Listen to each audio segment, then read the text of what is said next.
Hello students, welcome back to Organic Camp. I hope you are enjoying your winter. काफ़ी अच्छी ठंड है। तो आज अपन लोग देखते हैं जो हम लोग अपनी वीडियो का कंटिन्यूशन किया हुआ है अपने चैप्टर का, वो चैप्टर था रिएक्शन इंटरमीडिएट। तो रिएक्शन इंटरमीडिएट में हम दो पार्ट अपने कंप्लीट कर चुके हैं। पहला पार्ट था carbon ion, carbocation, stability of carbocation हम लोगों ने चेक किया था। उसके बाद था कार्बन आयन, तो यानी कि carbon negatively charged carbon atom. आज अपन लोग स्टार्ट करेंगे free radical.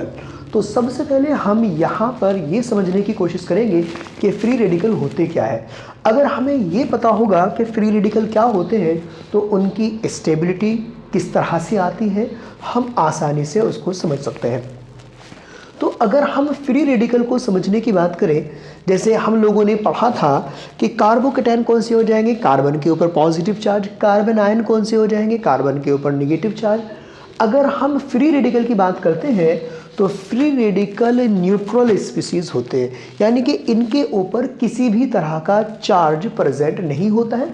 Free radical neutral species होते हैं। तो बाय डेफिनेशन क्या आ जाएगा, free radical are neutral reaction intermediate free radicals are neutral reaction intermediate having one unpaired electron on carbon atom. ठीक है, तो फ्री रेडिकल्स क्या हो जाएंगे, न्यूट्रल स्पीसीज होंगे, न्यूट्रल रिएक्शन इंटरमीडिएट होंगे जिनमें कार्बन के पास एक अनपेयर्ड इलेक्ट्रॉन प्रेजेंट होता है। इस तरह से हम इसको समझने की कोशिश करते हैं। मान लेते हैं कि अपन को एक कंपाउंड दिया हुआ है CH4। यहाँ पर कार्बन ने 4 बॉन्ड बनाए हुए हैं। अगर हम कार्बन का इलेक्ट्रॉनिक कॉन्फ़िगरेशन लिखते हैं तो electronic configuration 1s2, 2s2 and 2p2, ये कार्बन का इलेक्ट्रॉनिक कॉन्फ़िगरेशन आया। अब हम क्या करते हैं, समझने की कोशिश करते हैं कि फ्री रेडिकल में एक अनपेयर्ड इलेक्ट्रॉन किस तरह से होगा। तो कार्बन जो बॉन्ड बनाएगा 4 बॉन्ड बना सकता है, और 4 बॉन्ड बनाने के लिए ये कंडीशन आ गई, एक इलेक्ट्रॉन मुझे क्या करना है, अनपेयर्ड रखना है। तो कार्बन के पास 4 इलेक्ट्रॉन है, एक इलेक्ट्रॉन मुझे अनपेयर्ड रखना है। तो अनपेयर्ड इलेक्ट्रॉन के लिए क्या करना होगा, कार्बन को 3 बॉन्ड बनाने होंगे। तो एक बॉन्ड यहाँ बना लिया, एक बॉन्ड यहाँ बना लिया, एक बॉन्ड यहाँ बना लिया। तो ये 3 बॉन्ड कार्बन बना चुका है। तो ये वाला जो इलेक्ट्रॉन है, ये वाला इलेक्ट्रॉन क्या रहेगा, कार्बन के पास अनपेयर्ड रहेगा। तो जितने भी कंपाउंड ऐसे होंगे, जितने भी रिएक्शन इंटरमीडिएट ऐसे होंगे जिनमें कार्बन के पास एक अनपेयर्ड इलेक्ट्रॉन प्रेजेंट रहेगा, उनको हम क्या बोलेंगे, फ्री रेडिकल बोलने वाले, कार्बन फ्री रेडिकल। और इस अनपेयर्ड इलेक्ट्रॉन की वजह से जो फ्री रेडिकल्स है उसका जो मैग्नेटिक कैरेक्टर आ जाएगा वो क्या आ जाएगा, पैरामैग्नेटिक। यानी कि ऐसे स्पीसीज जिनमें एटलीस्ट 1 अनपेयर्ड इलेक्ट्रॉन प्रेजेंट होता है उनको हम क्या बोलते हैं, पैरामैग्नेटिक स्पीसीज बोलते हैं। तो जो कार्बन फ्री रेडिकल है, कार्बन फ्री रेडिकल क्या हो जाएगा, पैरामैग्नेटिक। एज एन एग्जांपल और एग्जांपल देखते हैं, इसको समझने की कोशिश करते हैं। और तो जैसे हमने अभी एक कंपाउंड लिया था, यानी कि जैसे हमने अभी देखा कि कार्बन के पास क्या होना चाहिए, अनपेयर्ड इलेक्ट्रॉन। तो ये कंपाउंड आपको दिया हुआ है CH3 फ्री रेडिकल। ये जो सिंगल डॉट है, ये सिंगल डॉट रिप्रेजेंट कर रहा है फ्री रेडिकल को। कार्बन ने 3 बॉन्ड बनाए हुए हैं, इस तरह से कार्बन ने 3 बॉन्ड बना लिए। तो ये कंडीशन आ गई, ये सिंगल डॉट रिप्रेजेंट करेगा फ्री रेडिकल, क्योंकि एक अनपेयर्ड इलेक्ट्रॉन प्रेजेंट है। अब अगर हम इसके हाइब्रिडाइजेशन की बात करते हैं या फिर हम इसकी स्ट्रक्चर की बात करते हैं, तो ये जो कार्बन एटम है, ये कार्बन एटम क्या हो जाएगा, sp2 हाइब्रिडाइज्ड, और ज्योमेट्री आ जाएगी ट्राइएंगुलर प्लेनर, इसकी ज्योमेट्री आ जाएगी। ठीक है, ट्राइएंगुलर प्लेनर ज्योमेट्री होगी, हाइब्रिडाइजेशन आ जाएगा sp2। अगर हम प्रॉपर स्ट्रक्चर की बात करते हैं तो प्रॉपर स्ट्रक्चर इस तरह से हम बना सकते हैं। ये दिया हुआ होगा, यहाँ पर ये आया, और इसके पास ये जो कार्बन एटम दिया हुआ है, इस कार्बन एटम के पास एक ऑर्बिटल होगा, और उस ऑर्बिटल के अंदर क्या प्रेजेंट होगा, इस तरह से एक ये ऑर्बिटल दिया हुआ है, इस ऑर्बिटल के अंदर एक इलेक्ट्रॉन प्रेजेंट होगा। तो ये प्रॉपर स्ट्रक्चर आ जाएगी।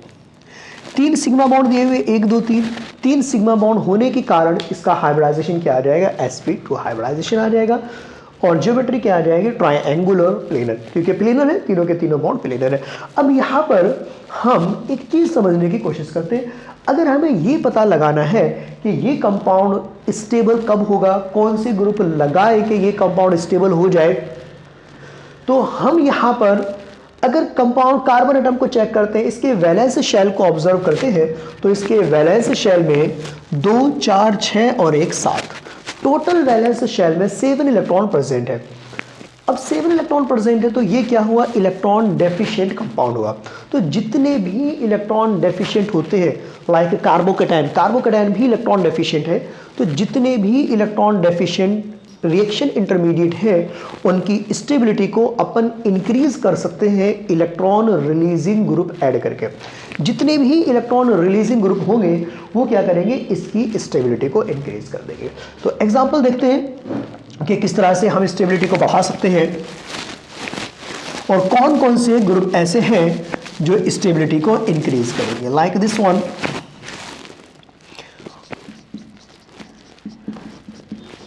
Stability of carbon free radical. Carbon free radicals दिए हुए, स्टेबिलिटी डायरेक्टली प्रोपोर्शनल आ जाएगी ERG के जितने भी इलेक्ट्रॉन रिलीजिंग ग्रुप है, और इन्वर्सली प्रोपोर्शनल आ जाएगी EWG के। ERG में +M +H +I, EWG -M -H and -I, ये इफेक्ट आ जाएंगे।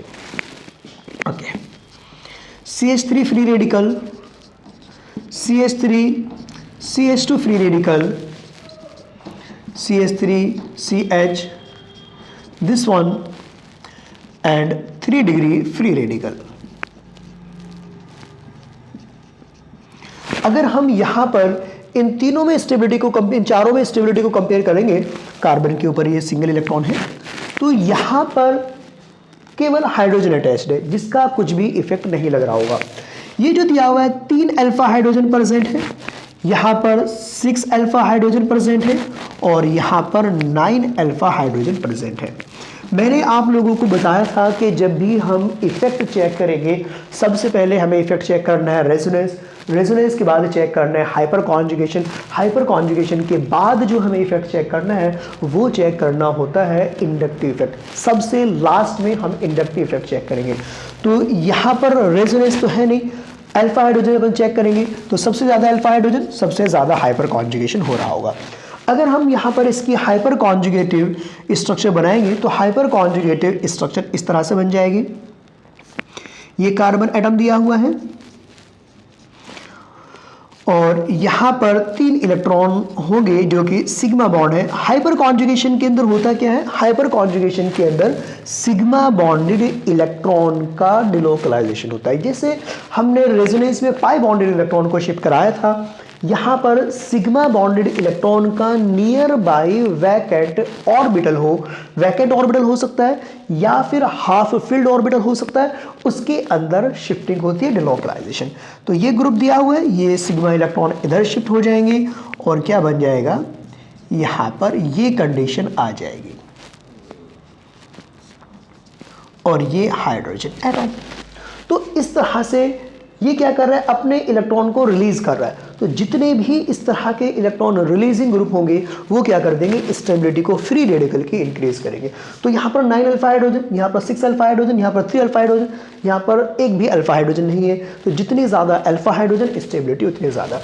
अब अगर आपको कुछ कंडीशन इस तरह की मिल जाती है जहाँ पर आपको रेजोनेंस दिया हुआ हो, ये कंडीशन है, और एक कंडीशन आपको ये दी हुई है।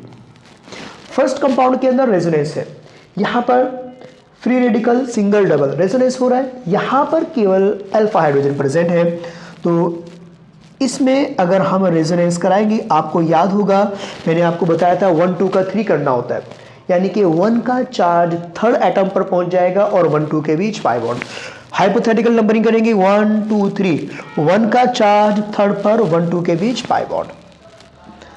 तो इस तरह से स्ट्रक्चर बन जाएगी। रेजोनेंस हुआ, इस रेजोनेंस की वजह से स्टेबिलिटी ज़्यादा होगी कंपेयर टू दिस वन, तो स्टेबिलिटी का ऑर्डर ये आ जाएगा। ठीक है, तो जब भी अपन स्टेबिलिटी को कंपेयर करेंगे सबसे पहले हमें चेक करना होगा कि रेजोनेंस है या फिर नहीं है। अगर रेजोनेंस होता है, जितना ज़्यादा रेजोनेंस स्टेबिलिटी उतनी ज़्यादा। एक एग्जाम्पल और देखते हैं।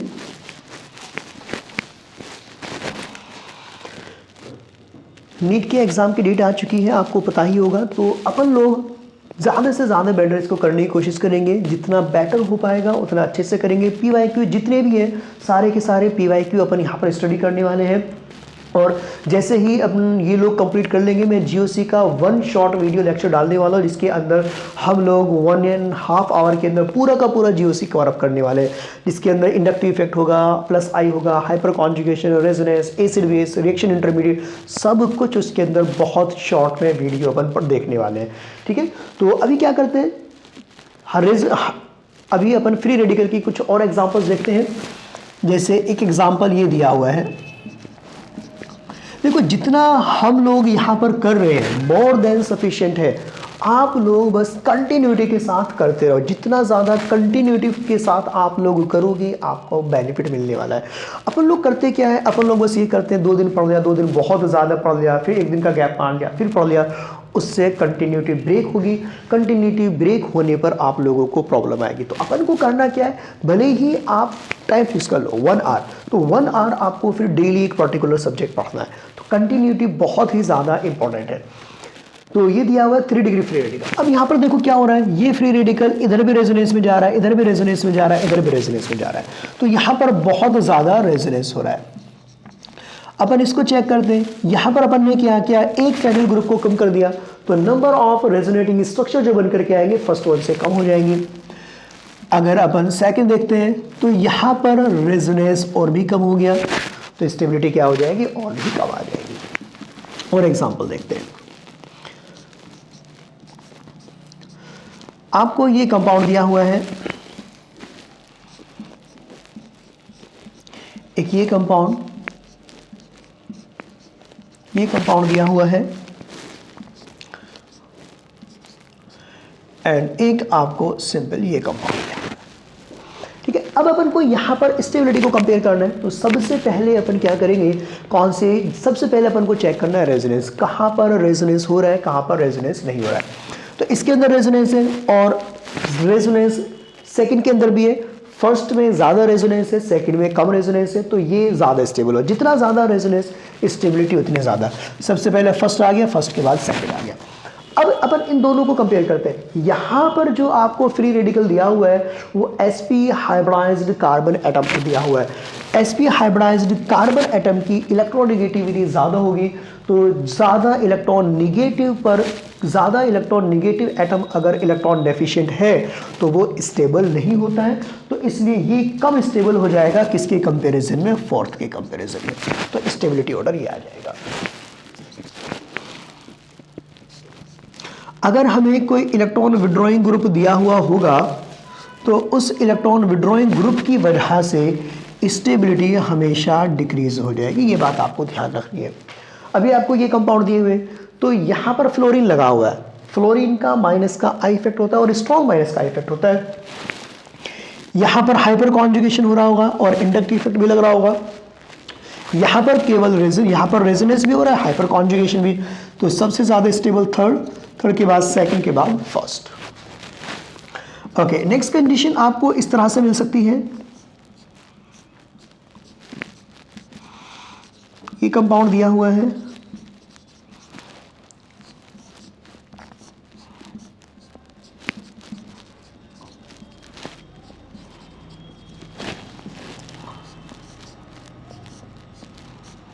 यहाँ पर जो भी अपन एग्जाम्पल देखेंगे, इस एग्जाम्पल में आप लोग गलती कर सकते हो, तो ध्यान रखना कि आपको गलती नहीं करनी है। एग्जाम में गलती होने के चांसेस होते हैं। आपको ये 4 कंपाउंड दिए हुए हैं, इन चारों कंपाउंड को अपन को स्टेबिलिटी के ऑर्डर में अरेंज करना है।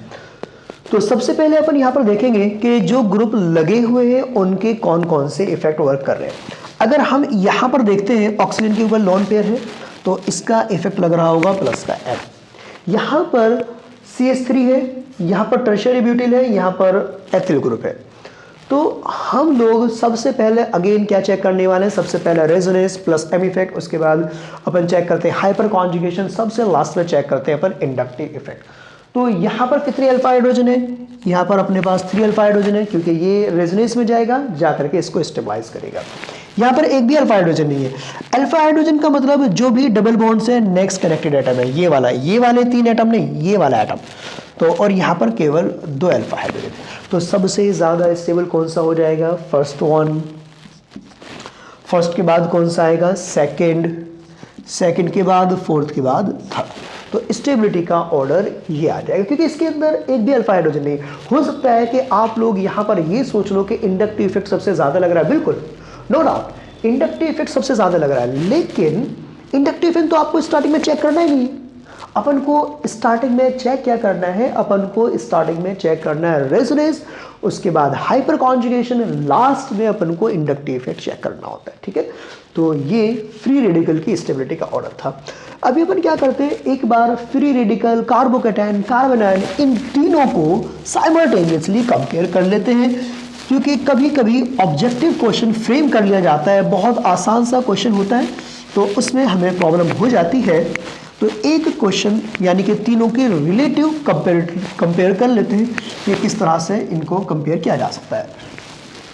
सबसे पहले हम लोगों ने पढ़ा था कार्बोकैटायन CH3 पॉजिटिव, उसके बाद हम लोगों ने पढ़ा था कार्बन आयन। सीधी लाइन खींचने की कोशिश करते हैं,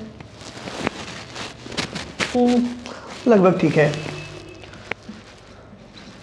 कार्बन आयन एंड आज जो अपन पढ़ रहे हैं वो है फ्री रेडिकल। तो इस तरह से मिथाइल को लेकर के ही तीनों को अपन कंपेयर करते हैं। सबसे पहले हम यहां पर चेक करते हैं number of electron in valence shell, कि वैलेंस शेल में कितने इलेक्ट्रॉन्स प्रेजेंट है। फर्स्ट पॉइंट,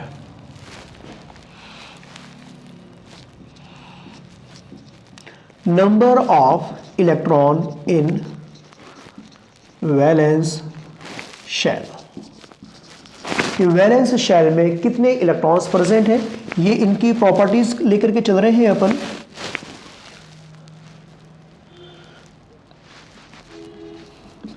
ओके, यहां पर कार्बन के ऊपर पॉजिटिव चार्ज है तो इसके वैलेंस शेल में 3 बॉन्ड बनाए हुए हैं, तो वैलेंस शेल में कितने इलेक्ट्रॉन आ गए, 6। यहाँ पर 3 सिग्मा बॉन्ड बनाए हुए हैं और एक नेगेटिव चार्ज है, वैलेंस शेल में इलेक्ट्रॉन 8, और यहाँ पर 3 सिग्मा बॉन्ड, एक सिंगल इलेक्ट्रॉन, तो वैलेंस शेल में इलेक्ट्रॉन हो गए 7। अब अगर अपन यहाँ पर ये कंपेयर करते हैं कि इन दोनों में, इन तीनों में इलेक्ट्रॉन रिच कौन सा है, इलेक्ट्रॉन डेफिशिएंट कौन सा है, तो वो चेक करते हैं। इलेक्ट्रॉन रिच का मतलब क्या हुआ, जिसके पास नॉन बॉन्डेड इलेक्ट्रॉन प्रेजेंट होते हैं। तो नॉन बॉन्डेड इलेक्ट्रॉन किसके पास है, कार्बन आयन के पास है।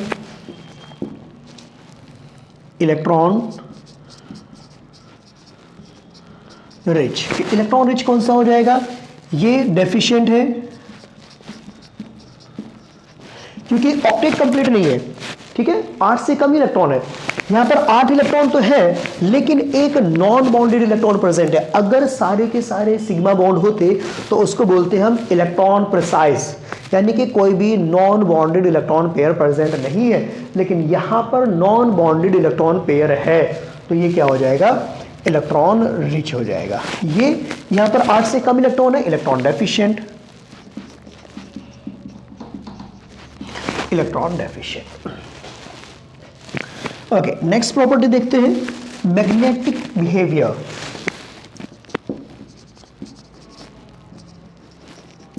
Magnetic behaviour, magnetic behaviour means कि डायमैग्नेटिक है, पैरामैग्नेटिक है, इस तरह के बिहेवियर की अपन बात कर रहे हैं।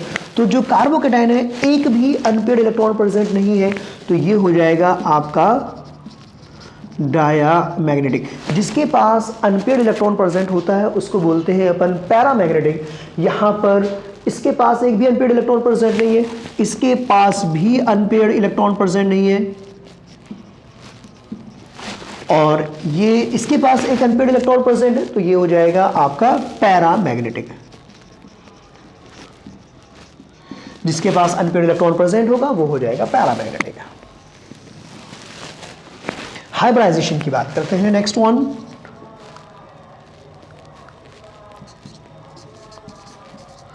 हाइब्रिडाइजेशन। अगर अपन हाइब्रिडाइजेशन की बात करते हैं तो यहां पर इसका हाइब्रिडाइजेशन आ जाएगा sp2, इसका हाइब्रिडाइजेशन आ जाएगा sp3, और फ्री रेडिकल का हाइब्रिडाइजेशन आ जाएगा sp2। अगर अपन यहां पर बात करते हैं इनकी शेप की, कि इनकी शेप क्या आने वाली है, या फिर आप इनकी ज्योमेट्री की बात कर सकते हैं, तो अभी अपन शेप की बात कर रहे हैं कि इन तीनों की शेप क्या आएगी। इसकी शेप आ जाएगी प्लेनर, ट्राइएंगुलर प्लेनर। इसकी शेप आ जाएगी पिरामिडल। पिरामिडल शेप है। ज्योमेट्री की अगर अपन बात करेंगे तो ज्योमेट्री आ जाएगी इसकी टेट्राहेड्रल। टेट्राहेड्रल जो ज्योमेट्री आती है वो हाइब्रिडाइजेशन से आती है, और जो शेप आती है वो सिग्मा बॉन्ड के बेसिस पर आती है, और यहां पर इसकी शेप आ जाएगी ट्राइएंगुलर प्लेनर। तो ये दोनों कार्बोकैटायन और फ्री रेडिकल दोनों की शेप सेम आएगी। ओके, यहां पर डायमैग्नेटिक कैरेक्टर हो गया, पैरामैग्नेटिक कैरेक्टर हो गया। अब यहां पर अपन चेक कर लेते हैं कि दोनों में से चार्ज्ड स्पीसीज कौन सा है। चार्ज्ड स्पीसीज, अगर अपन इसकी बात करें तो ये क्या आ जाएगा, पॉजिटिवली चार्ज्ड। अगर अपन एनायन की बात करते हैं ये क्या आ जाएगा, निगेटिवली चार्ज्ड, और ये आ जाएगा आपका न्यूट्रल। तो इस तरह से इसके कुछ सिमिलैरिटी है और कुछ डिससिमिलैरिटीज हैं, तो अपन यहाँ पर आसानी से इनको कंपेयर कर सकते हैं। कभी कभी आपसे क्वेश्चन पूछ लिया जाता है कि कार्बोकैटायन, कार्बन आयन या फिर फ्री रेडिकल, इनमें से कौन न्यूट्रल है, कौन चार्ज्ड है, कौन डायमैग्नेटिक है, कौन पैरामैग्नेटिक है, किसका हाइब्रिडाइजेशन क्या आने वाला है। इस तरह का क्वेश्चन आप लोगों से पूछा जा सकता है। ठीक है, तो इस वाले पार्ट को अभी अपन रफ करते हैं, तो नेक्स्ट वाले पार्ट की ओर मूव करते हैं। Next reaction intermediate. Reaction intermediate आता है अपना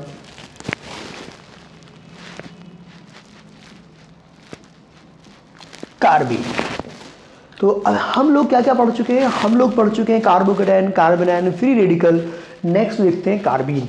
तो कार्बीन क्या होते हैं, जैसे अभी जितने भी हमने इंटरमीडिएट पढ़े हैं सारे के सारे मोनोवैलेंट थे। मोनोवैलेंट का मतलब क्या हुआ, केवल एक ही वैलेंसी थी। लेकिन अगर अपन बात करते हैं कार्बीन की, तो कार्बीन क्या होता है, बाईवैलेंट आता है। बाईवैलेंट मतलब दो बॉन्ड आसानी से बना सकता है, तो इसीलिए अपन इसको क्या बोलते हैं, बाईवैलेंट बोलते हैं। तो अगर हम बात करें कि कार्बीन क्या होते हैं,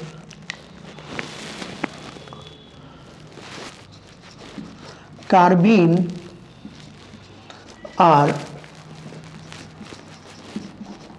न्यूट्रल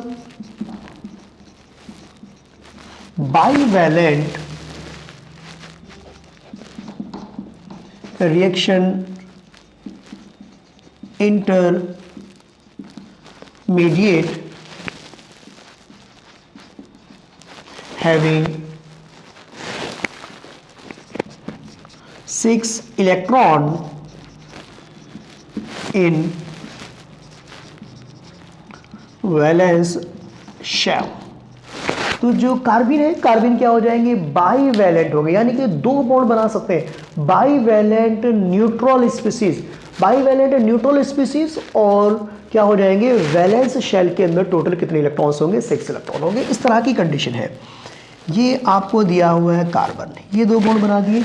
अब इसके पास 2 इलेक्ट्रॉन होंगे इस तरह से। ठीक है, तो कार्बन एक बॉन्ड ये हुआ, एक बॉन्ड ये हुआ, बाईवैलेंट है, और ये जो 2 इलेक्ट्रॉन है, ये 2 इलेक्ट्रॉन फर्दर बॉन्ड बना सकते हैं, इसीलिए अपन इसको क्या बोल रहे हैं, बाईवैलेंट बोल रहे हैं। ठीक है, अब यहां पर एक कंडीशन है। कंडीशन क्या है कि ये जो 2 इलेक्ट्रॉन है, ये दोनों इलेक्ट्रॉन एक ही ऑर्बिटल के अंदर भी हो सकते हैं, या फिर दोनों इलेक्ट्रॉन अलग अलग ऑर्बिटल में भी हो सकते हैं। इस तरह से जैसे हम लोगों ने अभी स्टार्टिंग में कंडीशन बनाई थी, कार्बन की ऑर्बिटल्स बनाए थे, एक इलेक्ट्रॉन ये आ गया, एक इलेक्ट्रॉन ये, तो कार्बन ने ये 2 बॉन्ड्स बना लिए, एक इलेक्ट्रॉन यहाँ पर प्रेजेंट है, एक इलेक्ट्रॉन यहाँ पर प्रेजेंट है, ठीक है। तो ये बाईवैलेंट है, 2 बॉन्ड अभी बना सकता है। अब यहाँ पर ये जो इलेक्ट्रॉन्स हैं, हम इन इलेक्ट्रॉन्स को ही चेक कर रहे हैं कि ये जो दोनों इलेक्ट्रॉन हैं, ये दोनों इलेक्ट्रॉन एक ही ऑर्बिटल के अंदर भी प्रेजेंट हो सकते हैं और ये दोनों इलेक्ट्रॉन अलग अलग ऑर्बिटल के अंदर भी प्रेजेंट हो सकते हैं, जिसके बेसिस पर हम कार्बीन को 2 पार्ट में क्लासिफाई करते हैं, singlet carbene and triplet carbene. तो जो कार्बीन है, कार्बीन 2 टाइप के हो सकते हैं। कौन कौन से? Singlet and triplet. जो कार्बीन है, कार्बीन 2 टाइप के आ जाएंगे। एक कार्बीन आ जाएगा सिंगलेट और एक कार्बीन आ जाएगा triplet. Singlet carbene and triplet carbene में अंतर क्या है? सिंगलेट कार्बीन जो हम बोलेंगे, सिंगलेट कार्बीन, सिंगलेट कार्बीन का मतलब क्या हुआ? ये जो 2 इलेक्ट्रॉन है, दोनों के दोनों इलेक्ट्रॉन प्रेजेंट होंगे एक ही ऑर्बिटल में। एक चीज और यहां पर आपको देखने आए कि कार्बन का जो वैलेंस शेल है, वैलेंस शेल इनकम्प्लीट है, लेस देन 8 इलेक्ट्रॉन प्रेजेंट है, तो ये भी क्या हुआ? इलेक्ट्रॉन डेफिशिएंट स्पीसीज हुआ। सिंगलेट कार्बीन का मतलब क्या हुआ? Both electron will be present in single orbital। दोनों के दोनों इलेक्ट्रॉन प्रेजेंट होंगे एक ही सिंगल ऑर्बिटल में, इस तरह की कंडीशन के साथ। ये इस तरह की कंडीशन होगी, तो इसको बोलेंगे अपन कौन सा कार्बन? Singlet carbon. और सिंगलेट कार्बन में कार्बन का जो हाइब्रिडाइजेशन होगा वो क्या हो जाएगा? sp2। ये सिंगलेट कार्बन है और सिंगलेट कार्बन में कार्बन एटम का हाइब्रिडाइजेशन हो जाएगा sp2। तो ये सिंगलेट कार्बन यानी कि क्या हुआ? जो बोथ इलेक्ट्रॉन है, ये वाले इन इलेक्ट्रॉन्स की बात हो रही है, both electron will be present in single orbital. ये कंडीशन आ गई। अब अपन बात करते हैं ट्रिपलेट कार्बन की कि ट्रिपलेट कार्बीन में क्या कंडीशन आएगी।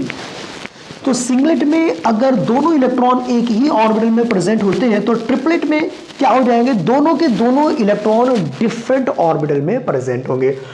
तो अभी अपन बात कर रहे हैं ट्रिपलेट कार्बीन की। ट्रिपलेट कार्बीन, अगर हम ट्रिपलेट कार्बीन की बात करते हैं, both electron will be present in 2 different orbitals। तो जो दोनों के दोनों इलेक्ट्रॉन्स होंगे वो क्या प्रेजेंट होने वाले? 2 डिफरेंट ऑर्बिटल्स में प्रेजेंट होंगे, लाइक दिस वन। और जो शेप आएगी, ज्योमेट्री आएगी, वो ऑलमोस्ट लीनियर आती है।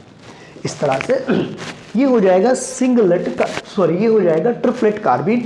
और इसका जो हाइब्रिडाइजेशन आएगा वो आ जाएगा sp, और जो इसकी शेप आएगी, जो ज्योमेट्री आएगी, वो आ जाएगी इसकी ऑलमोस्ट लीनियर। कंप्लीटली लीनियर नहीं होता है, ऑलमोस्ट लीनियर आता है, ठीक है।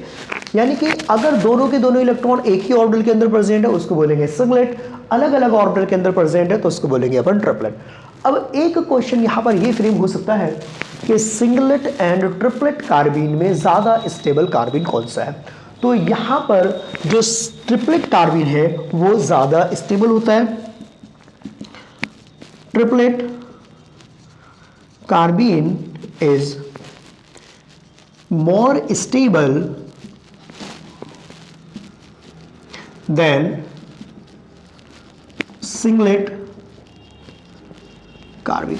अब आपके माइंड में एक क्वेश्चन आ सकता है कि सर सिंगलेट जो ट्रिपलेट कार्बन है, ट्रिपलेट कार्बन ज़्यादा स्टेबल क्यों है, जबकि सिंगलेट में तो दोनों के दोनों इलेक्ट्रॉन अनपेयर्ड हैं और यहाँ पर 2 इलेक्ट्रॉन अनपेयर्ड हैं, तो जो सिंगलेट वाला है वो ज़्यादा स्टेबल होना चाहिए, लेकिन ऐसा नहीं है। ऐसा क्यों नहीं है? याद करो, हम लोगों ने एटॉमिक स्ट्रक्चर के अंदर एक कंसेप्ट पढ़ा था, और वो कंसेप्ट क्या था? Horns multiplicity rule.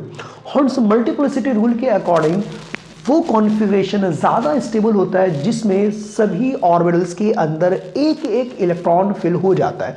तो ये जो ट्रिपलेट वाली कंडीशन है, ट्रिपलेट वाली कंडीशन में जो कार्बन के पास 2 ऑर्बिटल थे, दोनों ऑर्बिटल में एक एक इलेक्ट्रॉन प्रेजेंट है, लेकिन सिंगलेट कार्बीन में एक ही ऑर्बिटल में दोनों इलेक्ट्रॉन प्रेजेंट है। तो इसलिए जो ट्रिपलेट कार्बीन है, ट्रिपलेट कार्बीन ज़्यादा स्टेबल होता है कंपेयर टू सिंगलेट कार्बीन।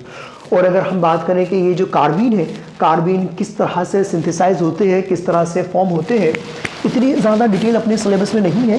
केवल 1 या 2 ही केमिकल रिएक्शन है जहाँ पर ये कार्बीन यूज़ होते हैं। तो हम वो केमिकल रिएक्शंस देख लेते हैं कि कौन कौन सी केमिकल रिएक्शन में कार्बन अपन को मिलने वाले हैं। तो अगर हम मेथड ऑफ प्रिपरेशन की बात करते हैं, तो मेथड ऑफ प्रिपरेशन में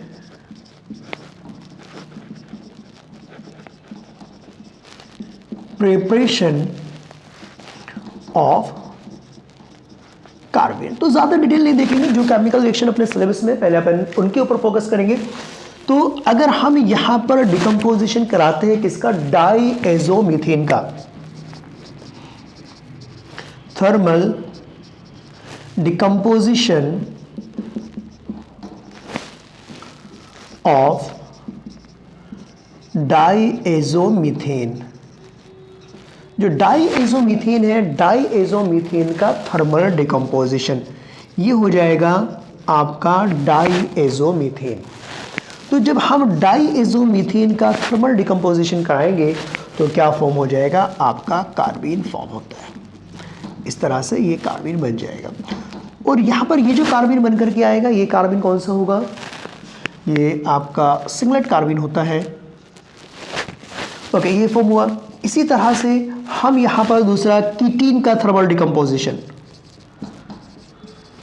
thermal decomposition of ketene. Ketene क्या आ जाएंगे?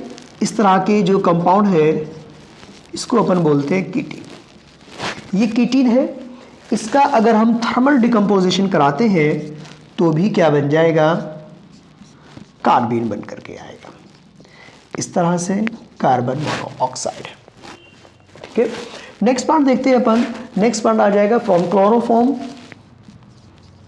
From chloroform. अपन क्या कर सकते हैं? क्लोरोफॉर्म से भी डाईएज़ोमीथेन को सिंथेसाइज, क्लोरोफॉर्म से भी अपन कार्बीन को सिंथेसाइज कर सकते हैं। और जब हम अभी देखते हैं इसको, जो हम कार्बीन को सिंथेसाइज करेंगे क्लोरोफॉर्म से, वो कार्बीन बन करके आएगा डाईक्लोरोकार्बीन। तो हमें इस तरह की रिएक्शन दी हुई है, यानी कि reaction of chloroform with base. Upon base के साथ रिएक्शन कराएंगे, लाइक दिस वन, CHCl3। अपन ने रिएक्शन कराई NaOH के साथ। तो जैसे ही अपन NaOH के साथ रिएक्शन कराएंगे तो बेस से इस एसिडिक हाइड्रोजन को रिमूव कर लेगा, तो बन जाएगा CCl3 minus Na plus H2O। ठीक है, ये फॉर्म हुआ। अब यहाँ से क्या होगा? यहाँ से NaCl रिमूव हो जाएगा और बन जाएगा डाईक्लोरोकार्बीन। NaCl रिमूव हुआ और क्या बन जाएगा? डाईक्लोरोकार्बीन। तो क्लोरोफॉर्म को जब अपन बेस के साथ हिट करते हैं, पोटेशियम हाइड्रोक्साइड होगा या फिर सोडियम हाइड्रोक्साइड होगा, तो भी क्या बन जाएगा? डाईक्लोरोकार्बीन बन जाएगा। तो ये कुछ केमिकल रिएक्शन थी जो अपने सिलेबस में थी। और ये जो रिएक्शन का यूज़ होता है, मैं आपको बता देता हूँ कि कौन सी केमिकल रिएक्शन है जहाँ पर हम इसको पढ़ेंगे। फिनॉल के अंदर हम इस केमिकल रिएक्शन को पढ़ने वाले हैं, और इस केमिकल रिएक्शन का नाम है रीमर-टिमर रिएक्शन। रीमर-टिमर रिएक्शन तो मेजर प्रोडक्ट बन करके आता है यहाँ पर ऑर्थोसैलिसल्डिहाइड। आगे जब हम रिएक्शन मैकेनिज्म पढ़ेंगे तो रिएक्शन मैकेनिज्म में मैं डिटेल में बताऊंगा। तो यहाँ पर जो इलेक्ट्रोफाइल होता है वो डाईक्लोरोकार्बीन ही होता है। ये रीमर-टिमर रिएक्शन है, तो डाईक्लोरोकार्बीन मिलेगा। एक केमिकल रिएक्शन और है अपनी कार्बिल अमीन रिएक्शन, जो कि अपने सिलेबस में है। उसमें भी इलेक्ट्रोफाइल डाइक्लोरोकार्बिन ही होता है। ये प्राइमरी अमीन की रिएक्शन क्लोरोफॉर्म के साथ कराते हैं तो हमें मिलता है आइसोसाइनाइड। तो ये दो केमिकल रिएक्शन है जो अपने सिलेबस में, जिनके अंदर डाइक्लोरोकार्बिन का यूज होता है। ओके, तो अब अपन इसको रफ करते हैं, नेक्स्ट इंटरमीडिएट देखते हैं। ये इंटरमीडिएट इतनी ज़्यादा इंपॉर्टेंट नहीं है क्योंकि अपने एग्ज़ाम में अभी तक नहीं पूछे गए हैं, तो बहुत रेयरली आपको, बहुत ही ज़्यादा कम चांसेस है कि आपको एग्ज़ाम में क्वेश्चन पूछा जा सके। हाँ, ये जो अभी हम लोगों ने डाइक्लोरोकार्बिन पढ़ा था, जो रिएक्शन का, जो अपने सिलेबस में रिएक्शन है रीमर टीमर रिएक्शन, उस रिएक्शन में एज ए इंटरमीडिएट या फिर एज एन इलेक्ट्रोफाइल बनता है। तो एज एन इलेक्ट्रोफाइल क्या होता है वो एग्जाम में पूछा हुआ है। PYQ का क्वेश्चन है कि what will be the electrophile in reamer teamer reaction. तो रीमर टीमर रिएक्शन के अंदर क्या बनेगा इलेक्ट्रोफाइल, डाइक्लोरोकार्बिन इलेक्ट्रोफाइल होता है। तो वो इस तरह का क्वेश्चन पूछा हुआ है। तो डायरेक्ट स्पेसिफिक इन रिएक्शंस पर, इन इंटरमीडिएट पर बेस्ड क्वेश्चन अपन से नहीं पूछा हुआ है। तो अपन नेक्स्ट इंटरमीडिएट देखते हैं, नाइट्रीन।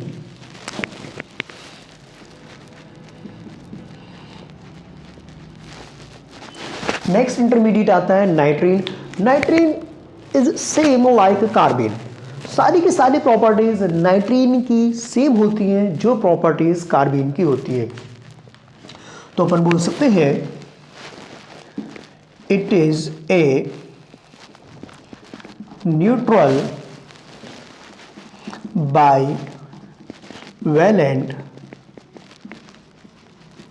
कंपाउंड और इंटरमीडिएट। बाइवैलेंट इंटरमीडिएट यूज करते हैं। बाइवैलेंट इंटरमीडिएट having 6 electron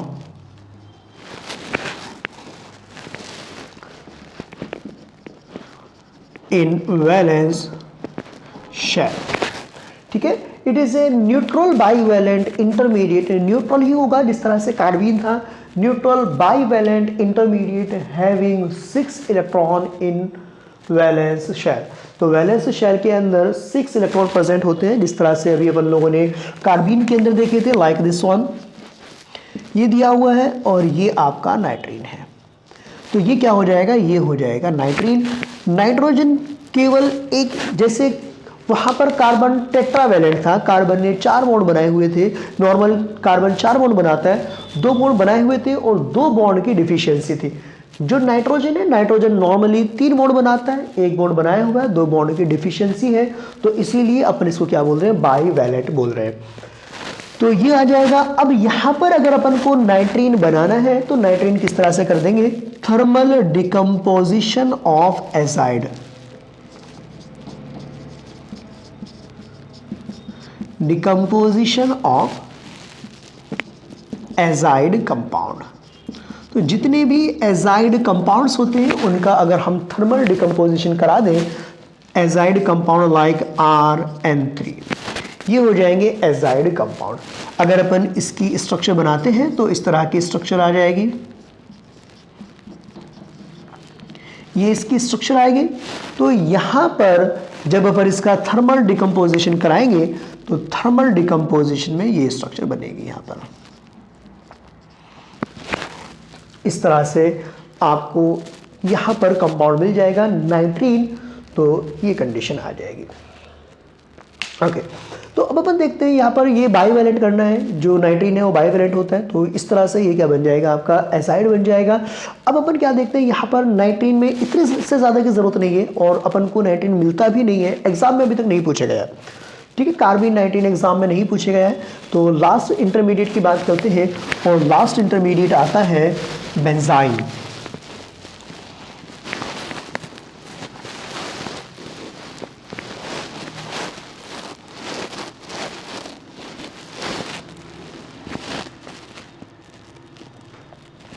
अगर अपन लास्ट इंटरमीडिएट की बात करते हैं तो लास्ट इंटरमीडिएट आ जाएगा अपना बेंजाइन। तो जैसा नेम से सजेस्ट हो रहा है बेंजाइन YNE आ रहा है, तो YNE का मतलब क्या हुआ कि बेंजीन के अंदर एक ट्रिपल बॉन्ड प्रेजेंट होगा। तो बेंजाइन इंटरमीडिएट कब बनता है? बेंजाइन इंटरमीडिएट बनता है जब हम किसी हेलोएरीन की रिएक्शन स्ट्रॉन्ग बेस के साथ कराते हैं। स्ट्रॉन्ग बेस के साथ रिएक्शन कराने पर क्या बन जाएगा? बेंजाइन बन जाएगा। तो अपन क्या बोल सकते हैं? Benzyne are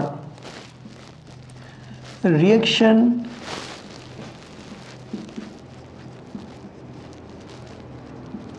intermediate having a triple bond in benzene ring, having a triple bond in benzene ring। यहाँ पर एक बहुत ही ज़्यादा इंटरेस्टिंग चीज़ है, बेंजीन के अंदर ट्रिपल बॉन्ड प्रेजेंट होता है लेकिन बेंजीन रिंग का हाइब्रिडाइजेशन चेंज नहीं होता है। बहुत इंटरेस्टिंग चीज़ है। तो देखते हैं अपन लोग इसमें कि किस तरह से होगा। प्लीज़ लाइक एंड सब्सक्राइब करते रहना।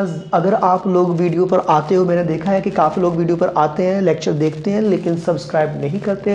Please like and subscribe.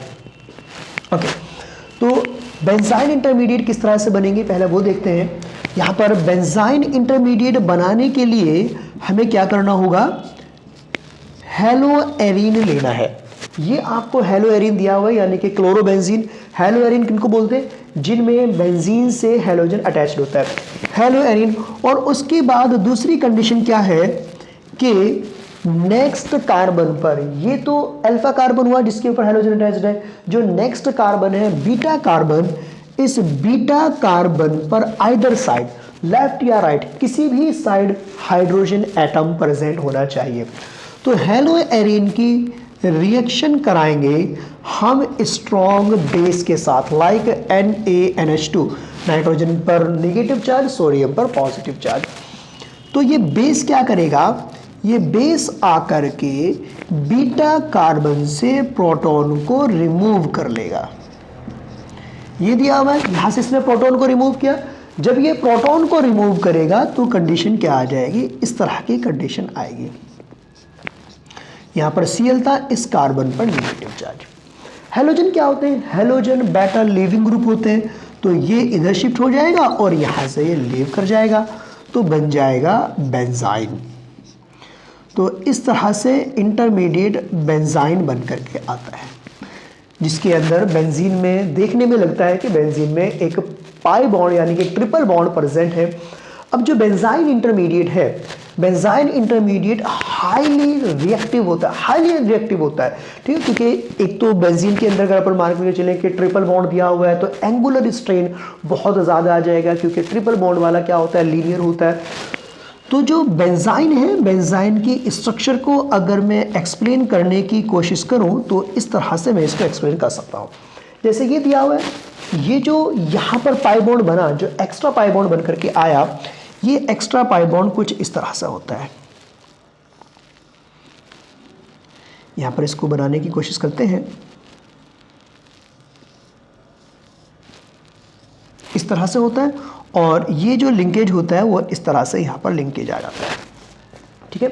अब सोच करके देखो, यहां पर ये जो बॉन्ड दिया हुआ है, ये जो बेंजाइन है, इस बेंजाइन के रेजोनेंस स्ट्रक्चर को भी अपन डिफरेंट वे से एक्सप्लेन कर सकते हैं, और जो रेजोनेटिंग स्ट्रक्चर को अपन इसके एक्सप्लेन करेंगे इस तरह से एक्सप्लेन कर सकते हैं। यानी कि ये जो पाई बॉन्ड है इस डायरेक्शन में ब्रेक कर दिया, इसके ऊपर नेगेटिव, इसके ऊपर पॉजिटिव, या फिर हम इसको दूसरी डायरेक्शन में ब्रेक कर सकते हैं, तो यहाँ पर नेगेटिव और यहाँ पर पॉजिटिव।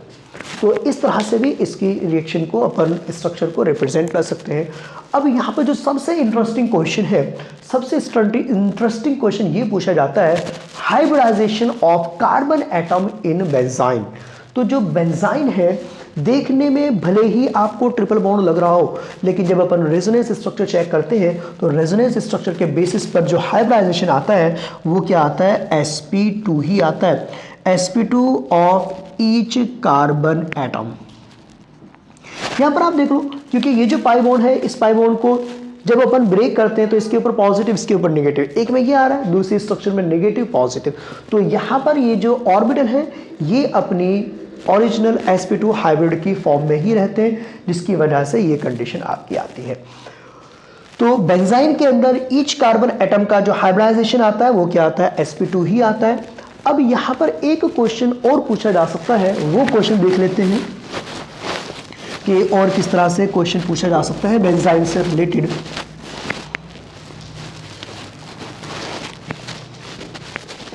ओके, बेंजाइन से रिलेटेड एक क्वेश्चन आता है इस तरह से,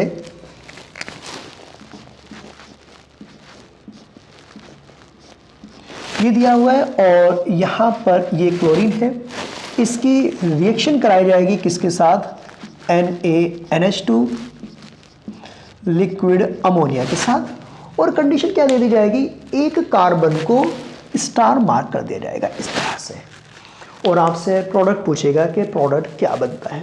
तो अभी अपन लोगों ने देखा कि इधर बीटा कार्बन पर हाइड्रोजन है, इधर बीटा कार्बन पर हाइड्रोजन है, तो जब हम रिएक्शन कराएंगे तो सबसे पहले हम इंटरमीडिएट बेंजाइन बना देंगे, ये बना। अब इस कार्बन पर ये स्टार मार्क किया हुआ था, ये स्टार मार्क कार्बन है, इस तरह से हमने कर दिया। अब सेकेंड स्टेप में क्या आएगा, जो NH2 माइनस है, NH2 माइनस अटैक करेगा। अब NH2 माइनस को अटैक करने के लिए, क्योंकि हाईली अनस्टेबल है, बेंजाइन इंटरमीडिएट हाईली अनस्टेबल है, NH2 माइनस इस कार्बन पर भी अटैक कर सकता है और NH2 माइनस इस कार्बन पर भी अटैक कर सकता है। दोनों ही कार्बन पर अटैक करने की इक्वल पॉसिबिलिटी है। क्यों? क्योंकि इंटरमीडिएट प्लेनर है। तो जब अटैक करेगा तो अपने पास दो इंटरमीडिएट बन करके आएंगे, एक तो ये आ जाएगा प्लस एक इंटरमीडिएट आपको इस तरह से मिलेगा।